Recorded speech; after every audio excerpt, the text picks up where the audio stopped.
ছাত্র জনতা এনেছে স্বাধীনতা, আনবে এবার সংকার শান্তি। এবার হিরো আলম তার গাওয়া জাতীয় সঙ্গীত এমনকি তার লেখা জাতীয় সঙ্গীত নিয়ে যাচ্ছেন বর্তমান অন্তর্বর্তী সরকার এমনকি প্রধান উপদেষ্টা ডক্টর মোহাম্মদ ইউনূস স্যারের কাছে হস্তান্তর করতে।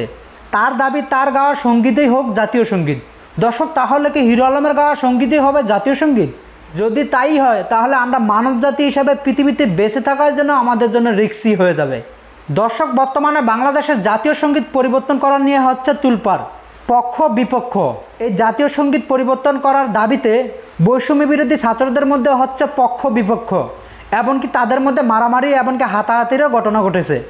এই সুযোগকে কাজে লাগিয়ে হিরো আলম তৈরি করে ফেলেছে দুইটা জাতীয় সঙ্গীত। প্রথম জাতীয় সঙ্গীত আমাদের ছাত্র জনতা এনেছে স্বাধীনতা, আনবে এবার সংকার শান্তি। এমনকি দ্বিতীয় জাতীয় সঙ্গীত স্বাধীন দেশে স্বাধীন হতে যাচ্ছি মা, রাজপথে তোমার দুয়ার সঙ্গে দিও মা, অন্ধকারে সূর্য ডুবে। তার গাওয়া এমনকি তার লেখা সঙ্গীতই নিয়ে যাচ্ছিলেন ডক্টর মোহাম্মদ ইউনূস স্যারের কাছে। ডক্টর মোহাম্মদ ইউনূস স্যারকে সে এই জাতীয় সঙ্গীত গেয়েও শোনাতে চান। তার এই জাতীয় সঙ্গীত যখন প্রকাশ পায় হিরো আলমকে অনেকে বাহবাও দিয়েছেন যে বাংলাদেশে এই জাতীয় সঙ্গীতের সংকটে তুমি যেন এক অন্যরকম ভরসা। তার এই জাতীয় সঙ্গীত যখন প্রকাশ পায় তার সঙ্গীতের নিচে অনেকে কমেন্টসে তাকে ভোট দিচ্ছেন।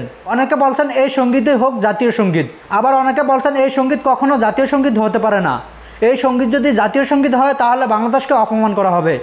আবার অনেকে বলে ভাই তুই এবার একটু থাম, তুই কি শুরু করে দিয়েছিস দেশের এই পরিস্থিতিতে, আবার তুই জাতীয় সঙ্গীত তৈরি করে ফেলেছ।